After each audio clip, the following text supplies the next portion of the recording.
স্বপ্নে আছে একটু আমার আব্বু মক্কায় হজ করতে চাইছে। এটা দিয়েছে আমাদের মাননীয় প্রধানমন্ত্রী। ধন্যবাদ।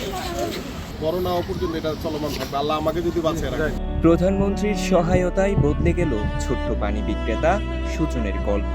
স্বপ্ন ছিল রাস্তায় পানি বিক্রি করে টাকা জমিয়ে একদিন বাবাকে হজে পাঠাবেন।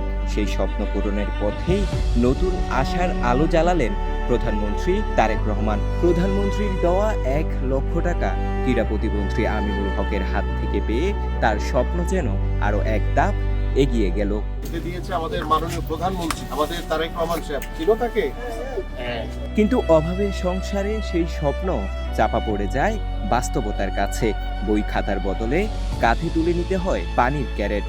রাস্তায় ঘুরে পানি বিক্রি করেই পরিবারের জীবিকা নির্বাহ করত এই ছোট্ট সুজন। আর পানি বিক্রি করবে না, ওর পড়াশোনা এবং ওর বাবার চলার জন্য, পরিবারের চলার জন্য একটি আর্থিক অনুদান প্রতি মাসে সুজনের বাবার কাছে চলে যাবে। একটি প্রতিবেদন বদলে দেয় সুজনের জীবন। তার সংগ্রামের গল্প পৌঁছে যায় সংশ্লিষ্টদের কাছে। ক্রীড়া প্রতিমন্ত্রী আমিনুল হক তার পড়াশোনার দায়িত্ব নেন। এখন থেকে প্রতি মাসে পাবেন 10,000 টাকা। ফলে আবারও জেগে উঠেছে তার ছোটবেলার ডক্টর হওয়ার স্বপ্ন। দুঃখজনক হলেও এই পানি বিক্রেতার রাতে মাথা গোঁজার ছাদও ছিল না। প্রধানমন্ত্রীর 1 লক্ষ টাকায় একটি বাড়ি করার ইচ্ছে প্রকাশ করে প্রধানমন্ত্রী ও ক্রীড়া প্রতিমন্ত্রী আমিনুল হককে ধন্যবাদ জানান। এটা দিয়ে কি করবেন?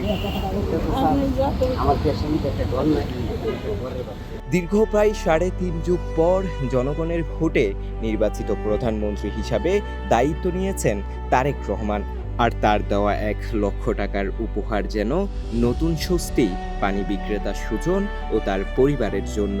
প্রধানমন্ত্রীর এমন মানবিক উদ্যোগ বদলে দিতে পারে একটি পরিবারের ভবিষ্যৎ। সুজনের গল্প যেন সেই বার্তাই নতুন করে মনে করিয়ে দিল। পারলে আব্বুর হজ করাম, আর না পারলে পারবো না ভাই। Farhad Hossain, the news, Dhaka.